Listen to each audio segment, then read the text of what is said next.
Wajar kau tak tahu. Engkau tak tahu syariat Islam. Engkau tak tahu arti cadar. Engkau tak paham aurat. Engkau gagal paham tentang Islam. Bagiku, itu sangat wajar.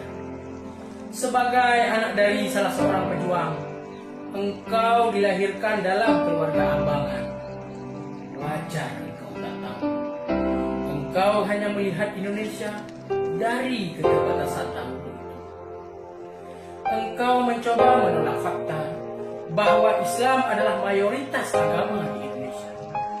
Bahwa Islam dan Indonesia adalah satu dalam dua dalam satu. Sukma, wajar saja bila kau hanya mampu menerjemahkan Islam dari ketidaktahuan. Karena aku percaya kau hanya mendengar Islam dari orang-orang yang tak paham. Sukma, aku tak marah padamu karena kau melihat Indonesia dari pandangmu saja.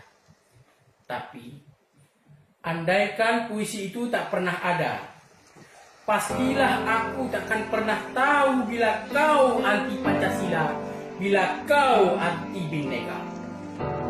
Sukma, pulanglah. Bicara Bhinneka itu berat semua. Kau takkan sanggup. Banda Aceh, 2 April 2018.